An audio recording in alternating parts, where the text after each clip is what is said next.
কিছুদিন পূর্বে এক বক্তার মুখে শুনেছিলাম মৃত্যুর পর আপন ভাই বোনের নাকি আর কোনোদিন দেখা হবে না।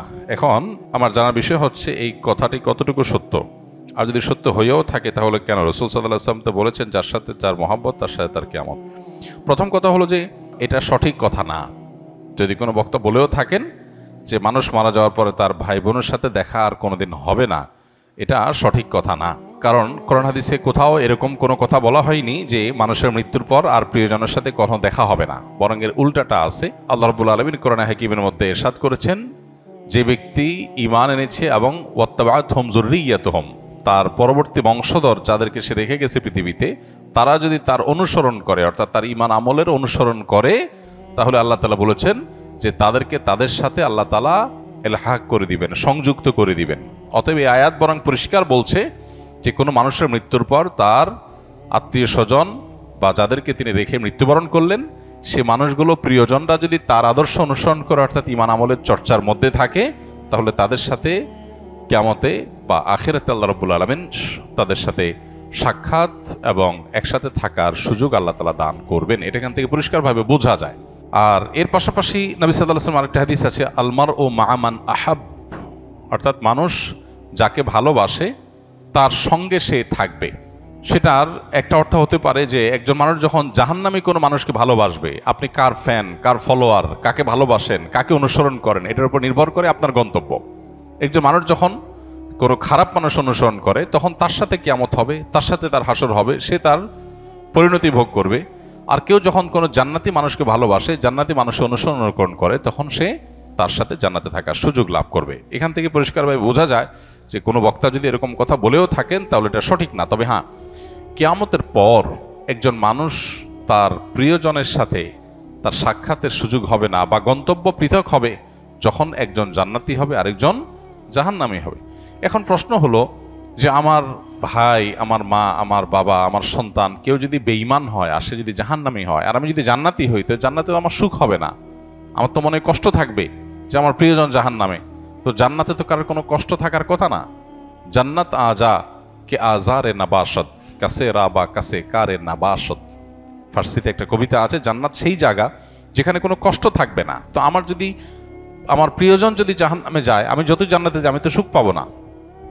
তাহলে আল্লাহ তাআলা আমাকে কিভাবে সুখী করবেন? উত্তর হলো, আল্লাহ রাব্বুল আলামিন আমাদেরকে জান্নাতে যখন নেবেন, বা আখিরাতের মারহালা বা স্তরগুলো যখন, লেয়ারগুলো যখন আমরা পার হব, আমরা দুনিয়ার মতো করে সেগুলোকে চিন্তা করি সাধারণত। এখানে যেরকম আমরা একে অন্যকে ফিল করি, মিস করি, আল্লাহ তাআলা সেখানকার পরিবেশ, পরিস্থিতি, আমাদের মানসিক অবস্থা সব কিছুকে আখিরাতের জন্য অনুকূল করে দিবেন। আপনার প্রোফাইল থেকে যদি আল্লাহ তাআলা তাদেরকে ডিলিট করে দেন, আপনার মেমোরি থেকে আল্লাহ তাআলা তাদের দূর করে দেন, যে আপনার আত্মীয়স্বজনের মধ্যে যারা জাহান্নামে গেছে, তাহলে আপনি কি তাদের কষ্ট অনুভব করবেন? আপনার অন্য সব কিছু ঠিক আছে, শুধু ওইটুকু আল্লাহর মেমোরি থেকে আপনার ডিলিট করে দিয়েছেন, তাহলে আপনি কিভাবে কষ্ট পাবেন? আজকাল অনেক কিছু বোঝা আমাদের জন্য সহজ হয়ে গেছে। দেখুন, যখন তথ্য প্রযুক্তি, জ্ঞান বিজ্ঞানের এই প্রসার ঘটে নাই, তখন কোরআন এবং হাদিসের এই আয়াতগুলো, এই নির্দেশগুলো, এগুলো বোঝাটা অনেক কঠিন ছিল। কিন্তু সাহাবা ইকরাম অকপটে বিশ্বাস করেছেন, তাদের বিবেক বুদ্ধিতে ধরুক বা না ধরুক। আজকে আমরা দেখতে পাচ্ছি দারুণ লজিক সেখানে আছে, যথেষ্ট যৌক্তিক গ্রাউন্ড আছে। আজকে 2025-এর পৃথিবীতে আল্লাহর দ্বীনের অনেক বিষয়, কোরআন এবং হাদিসের অনেক বিষয়, আখিরাতের অনেক বিষয় হয়তো আমরা বুঝে আসছে না। হয়তো সেটা 500 বছরের পরের পৃথিবীতে এমন সব আবিষ্কার মানুষ হাজির করবে যেগুলো আমাদেরকে সেসব বিষয়গুলো বুঝতে সাহায্য করবে। তো যে ব্যক্তি নিজের বিবেক বুদ্ধি এবং সমকালীন লজিকের ভিত্তিতে দ্বীনকে বুঝতে চায়, সে গোমরাহ হবে। এটা তার গোমরাহির আলামত। দ্বীনকে বোঝার জন্য কোনো লজিকের আশ্রয় নেওয়া, এটা কোনো বুদ্ধিমত্তার পরিচয় নয়। আমি আল্লাহর কাছে নিজেকে সারেন্ডার করব, কারণ আল্লাহ আমার সৃষ্টিকর্তা। আমি যদি আল্লাহর সব কথার লজিক ধরে ফেলতে পারি, তাহলে আল্লাহ কিসের আল্লাহ হলেন? নাউজুবিল্লাহ। আল্লামা ইকবাল বলেছিলেন, জু সমঝ মে আ গই ও ফির খোদা কিউ কর হুয়া। যাকে আপনি বুঝে ফেলেছেন, রপ্ত করে ফেলেছেন, তার সমস্ত নির্দেশের যৌক্তিকতা, যথার্থতা, তার নিষিদ্ধের যৌক্তিকতা, যথার্থতা যদি আপনি ধরেই ফেলেন, তাহলে তিনি আর আল্লাহ হলেন কি? আল্লাহ তো তিনি যার সব আদেশের যৌক্তিকতা আপনার মাথায় ধরবে না। তিনি তো অসীম। আপনি যদি তার সবকিছুকে রপ্ত করে ফেলতে পারেন, তাহলে তিনি সীমিত হয়ে গেলেন। আপনার বুঝে আসছে না, এরকম অনেক বিষয় থাকবে, সেটা স্বাভাবিক। আপনি যার অধীনে চাকরি করেন, আপনার মালিক, কোন অফিসে আপনি কাজ করেন, কোন কোম্পানিতে কাজ করেন, আপনার মালিক আপনাকে অনেক কথা বলে যে কথার যৌক্তিক গ্রাউন্ড আপনি জানেন না। আপনাকে বলছে তুমি এই কাজটা করো, কেন করতে বলছে আপনি জানেন না।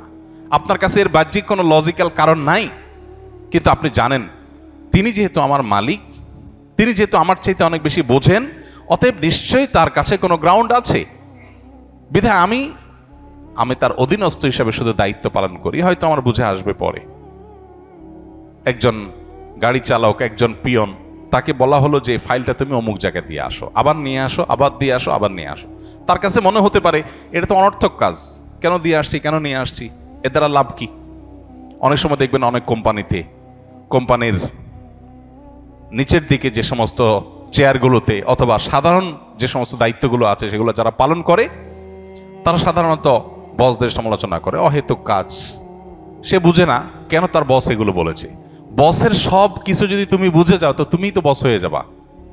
তোমার আর মালিকের মধ্যে পার্থক্যটা কি? যে তার সব কথার রহস্য তুমি বুঝবা না, তার যোগ বিয়োগ সব তোমার মাথায় ঢুকবে না, এটাই স্বাভাবিক। তাহলে আল্লাহ তাআলার সব যোগ বিয়োগ, আল্লাহর সব আদেশের সাথে যৌক্তিকতা তোমার কেন বুঝতে হবে? এটাই হলো সবচেয়ে বড় বিভ্রান্তি, এটাই হলো সবচেয়ে বড় ইললজিক্যাল, সবচেয়ে অযৌক্তিক কাজ, যে আল্লাহর সব আদেশ নিষেধের যথার্থতা আমার বুঝতে হবে। এই চেষ্টা করাটাই একটা হাস্যকর চেষ্টা। মানুষ হয়ে যদি আমার চাইতে অনেক দূরে থাকা, অনেক উপরে থাকা মানুষের আদেশ নিষেধের যৌক্তিকতা আমি না বুঝি, তাহলে সৃষ্টি হয়ে স্রষ্টার সমস্ত আদেশ নিষেধের যৌক্তিকতা আমার বুঝতে হবে, এটা মোটেও যৌক্তিক কোনো বিষয় নয়। তো যেটা বলছিলাম, যে প্রশ্নের উত্তরে এত কথা বলছিলাম, সেটা হলো যে আখেরাতে আল্লাহ রাব্বুল আলামিন কি করবেন সেটা নিয়ে আপনার আমার টেনশন নাই। আমাদের নাস্তিক বন্ধুদের অনেক প্রশ্ন থাকে, যে প্রশ্ন দেখে সরল মনা বা সংশয়ে ভোগা অনেক মানুষ তারা বিভ্রান্তিতে পড়ে যান, অদ্ভুত অদ্ভুত সব প্রশ্ন করে। ইমানদারের সমস্ত প্রশ্নের কমন উত্তর হলো আমি গোলাম কার? আল্লাহর। আল্লাহ আদেশ করেছেন, আমি তামিল করব। আল্লাহর সমস্ত আদেশ, সমস্ত নিষেধের যৌক্তিকতা বোঝা আমার জরুরি না। আমি যদি তার সব কিছু বুঝেই যাই, তাহলে তিনি আর আল্লাহ হলেন কি? তিনি তো আমার মতো মানুষই হয়ে গেলেন। আল্লাহ তো সে অসীম সত্তা, যার আদেশ নিষেধকে আমার সীমিত বিবেক দিয়ে সবকিছু বুঝবো না, এটাই তো স্বাভাবিক। অতএব আখেরাতে কিয়ামতের দিন আল্লাহ তাআলা কিভাবে, আমার আত্মীয় স্বজন কেউ যদি জাহান্নামী হয়, আমি যদি জান্নাতি হই, তো আল্লাহ আমাকে কিভাবে সুখ দিবেন, এটা নিয়ে আমার টেনশন নাই। সুখ কিভাবে দিবেন এটা আল্লাহর কাজ, আমার টেনশন না করলেও চলবে। অদ্ভুত অদ্ভুত প্রশ্ন অনেকে করে। প্রশ্ন করে, ভাই একজন মানুষ কিয়ামতের মহাপ্রলয়ের 500 বছর আগে মারা গেছে, 500 বছর ধরে সে জাহান্নামী হওয়ার কারণে কবরের আযাব সত্য। আহলে সুন্নাত ওয়াল জামাতের আকীদা হলো আযাবুল কবরি ওয়া নাঈমুহু হাক্কুন। কবরে আযাব হবে খারাপ মানুষদের, আবার ভালো মানুষ হলে তার কবরে শান্তিরও ব্যবস্থা হবে। তার লাশ মাটির সাথে মিশে পচে গলে যেতে পারে আপাত দৃষ্টিতে, কিন্তু ওই তার ধ্বংসাবশেষ, তার যে মূল উপাদান, সেটাকে আল্লাহ তাআলা শান্তি দিবেন। দেখতে দেখা যাবে মাটি, সে মাটি হয়তো কষ্ট ভোগ করছে বা সুখ ভোগ করছে, এটা আমরা অনুভব করব না। আজকের পৃথিবীতে এটা তো বোঝা খুব সহজ। আজকের পৃথিবীতে এরকম বিষয়গুলো বোঝা একেবারেই সহজ। তো এই বিষয়টা সত্য। এখন প্রশ্ন হলো, যে ব্যক্তি কিয়ামতের 500 বছর আগে মারা গেল, তাকে আল্লাহ তাআলা 500 বছর ধরে কবরের শাস্তি দিচ্ছেন। আরেকজন কিয়ামতের ঠিক আগের দিন মারা গেল, যেদিন কিয়ামত তার আগের দিন মারা গেল, তার শাস্তি দিন আল্লাহ তাআলা একদিন। এখন নাস্তিক ভাইদের প্রশ্ন হলো যে, ভাই মনে করেন দুইজন একে অপরাধে মারা গেছে, সমান অপরাধী হয়ে মারা গেছে। একজন 500 বছর ধরে শাস্তি পাইছে কবরে, আরেকজন মাত্র একদিন পাইছে, এরপর তো কিয়ামত হয়ে গেছে, আর কবরের শাস্তির সুযোগই নাই। তাহলে আল্লাহ তাআলা এখানে ইনসাফ কেমনে করবেন? আল্লাহ কিভাবে ইনসাফ করবেন, এই টেনশন তার মাথায় ঢুকছে। আল্লাহ রাব্বুল আলামিন ইনসাফ করবেন, দ্যাটস ইট। আল্লাহ কোরআনে পরিষ্কারভাবে ঘোষণা করে দিয়েছেন, ওমা রব্বুকা বিযাল্লামিল লিল আবিদ। আল্লাহ তার কোনো বান্দাদের প্রতি কোনো জুলুম করবেন না, আল্লাহ জুলুম করেন না। আল্লাহ বলেছেন হাদিসে কুদসিতে, ইন্নী হারামতু যুলমা আলা নাফসি, আমি নিজের প্রতি নিজে জুলুমকে হারাম করে দিয়েছি।